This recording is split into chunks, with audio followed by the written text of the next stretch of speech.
রব গুরুত্বপূর্ণ একটি শব্দ, প্রশ্নবোধক একটি শব্দ। আমার আর আপনাকে যখন সর্বপ্রথম আল্লাহ রাব্বুল আলামিন সৃষ্টি করেছিলেন রূহের জগতে, সর্বপ্রথম আল্লাহ তাআলা আমাদের কাছে কি প্রশ্ন করেছিলেন? আলাস্তু। ভাইয়ের আমার, রূহের জগতে আল্লাহ রাব্বুল আলামিন আমাদেরকে যখন তৈরি করলেন, আমাদের কাছে জিজ্ঞাসা করেছিলেন, আলাস্তু বিরব্বিকুম, আমি কি তোমাদের রব নই? আমরা সেই দিন বলেছিলাম ক্বালু বালা, অবশ্যই আপনি আমাদের রব, আপনি আমাদের সব। ভাইয়ের আমার, রূহে জগতে প্রশ্ন করা হলো রব। এরপরে এই পৃথিবীর মধ্যে আল্লাহ রাব্বুল আলামিন আমাদেরকে প্রেরণ করলেন, আর সাথে একটা সংবিধান দিলেন। জবান ছেড়ে বলুন তো দেখি, সংবিধানের নাম কি? এই কোরআনুল কারীম আল্লাহ রাব্বুল আলামিন আমাদের জন্য প্রেরণ করলেন। কোরআনুল কারীম খোলার সাথে সাথে আল্লাহ রাব্বুল আলামিন কোরআনের শুরুতেই রব শব্দটা দিয়ে দিলেন। চলুন আমার সাথে আপনারা পড়ুন, আলহামদুলিল্লাহি রাব্বিল আলামিন। ভাইয়ের আমার, আমি আপনাদের সামনে একটা আয়াত তেলাওয়াত করব, যখন আপনাদের দিকে হাতের ইশারা দেব তখন, আর হাতের ইশারা দেব যখন আপনারা কণ্ঠ ছেড়ে আল্লাহু আকবারের আওয়াজ তুলবেন, তখন এই কর্মসূচি চলবে ততক্ষণ, আমার আলোচনা শেষ হবে না যতক্ষণ।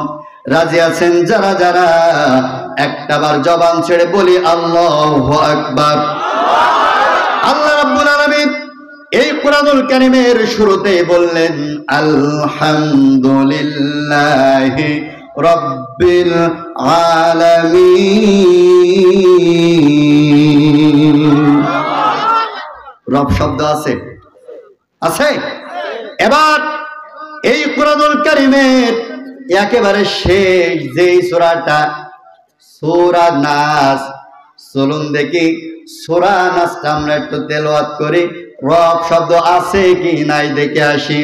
আল্লাহ রাব্বুল আলামিন বললেন, কুল আউযু বিরাব্বিন নাস। রব কি আছে? তাহলে কোরআনের শুরুতেও রব, কোরআনের শেষেও রব। এবার আল্লাহ রাব্বুল আলামিন আমাদের উপরে সর্বপ্রথম নামাজ ফরজ করলেন।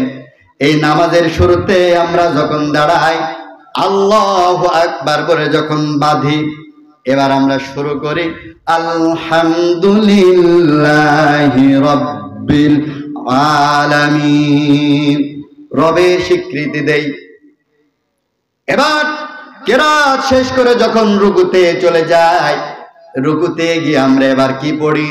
সুবহানা রাব্বিয়াল আযীম। রব আছে?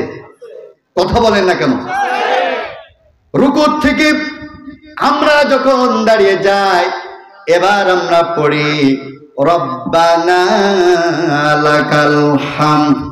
রব আছে? এবার সোজা চলে যাই সেজদায়, সেজদায় এবার আমরা পড়ি সুবহানা রাব্বিয়াল আলা। আছে নাকি রব? তাহলে কি পেলাম? রূহের জগতে আল্লাহ রাব্বুল আলামিন বললেন রব, কোরআনুল কারীমের শুরুতেও দিলেন রব, কোরআনুল কারীমের শেষেও দিলেন রব। নামাজের শুরুতেও রব, রুকুর মধ্যে রব, রুকু থেকে দাঁড়ালাম রব, সেজদায় গেলাম সেখানেও রব। এবার যখন আমরা মারা যাব, কবর জগতে যখন রেখে আসবে, কবর জগতে যাওয়ার পর সর্বপ্রথম প্রশ্ন করা হবে, মান রব্বুকা, তোমার রব। কথা বলে না কেন? তোমার রব কে ছিল? ভাইয়ের আমার, সব জায়গায় রব আর রব আর রব আর রব। আপনাদের কাছে আমি জানতে চাই, বলুন তো দেখে রব শব্দের অর্থ কি? আমি জানতাম আপনারা উত্তর দেবেন রব শব্দের অর্থ আল্লাহ। যদি এত সহজ উত্তর হতো তাহলে পৃথিবীর কোন হিন্দু, কোন খ্রিস্টান, কোন কাফের কবরে গিয়ে ফেরেশতার হাতুড়ির বাড়ি খাওয়া লাগতো না, কারণ ওদের কেউ মুখস্থ রব মানে আল্লাহ। ঠিক কিনা? হিন্দুর কাছে জিজ্ঞাসা করবেন রব কে, বলে আল্লাহ। তাহলে যদি এত সহজ উত্তর যদি হইতো তাহলে আমরা তো সব জান্নাতি। ভাইরা আমার, আমি কেন রব শব্দটা নিয়েছি এবার একটু বিবেকের কাছে প্রশ্ন করেন। বয়স আমার 50 বছর হয়ে গেছে, বয়স আমার 60 বছর হয়ে গেছে, বয়স আমার 70 বছর হয়ে গেছে, অথচ কবর জগতের প্রথম প্রশ্নের উত্তর এখনো রেডি করি নাই। আমরা কেমনি জান্নাতের আশা করতে পারি? কেমনি জান্নাতের আশা করতে পারি? একটা শব্দ রব, এটা প্রশ্নবোধক শব্দ, এটা তো প্রশ্ন, অথচ আমরা প্রশ্নের উত্তর রেডি করি নাই। বলুন তো দেখি কবরে গেলে পাশ করতে পারবো? আসুন, আমি সাধারণভাবে, আমি গতবার এসেছিলাম, আপনাদের বলেছিলাম যে আমি আপনাদের বাড়ির ছেলের কায়দায় ওয়াজ করব, কারণ এই গ্রামে আমার ভাইয়েরা রয়েছে, আমার মহাসিন ভাই, তুহিন ভাই, এই তুহিন ভাইয়ের ভাগনা রয়েছে এনামুল ভাই, আমি ভাই বলি সব, ভালো সম্পর্ক। আর এই আপনাদের এই 18 মাইলের এই আশপাশে, এর মধ্যে আমার অলরেডি 7-8টা মাহফিল এই সিজনে করেছি, কাজী আপনাদের সাথে আমার একটা পরিচিত হয়ে গেছি। কাজে একেবারে ঘরের ছেলের স্টাইলে ওয়াজ করবো, রাজি আছেন তো ইনশাআল্লাহ? প্রধান বক্তা দূরের থেকে আসছে, ও বড় বক্তার স্টাইলে ওয়াজ করব, আমি আপনাদের ঘরের স্টাইলে ওয়াজ করব।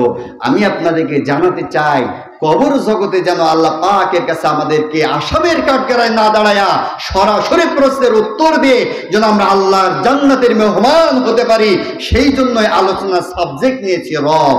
আছেন তো ইনশাআল্লাহ আপনারা? আজকের আলোচনার সাবজেক্ট হচ্ছে রব। জোরে বলেন কি? আরো জোরে বলেন। রব শব্দটা খুবই সাধারণ একটি শব্দ, যা যেই শব্দের সাথে আমরা সকলেই পরিচিত, কিন্তু এই রব শব্দটা এর মধ্যে কি লুকিয়ে রয়েছে চলুন আমরা আজকে আলোচনার মাধ্যমে জানার চেষ্টা করব ইনশাআল্লাহ।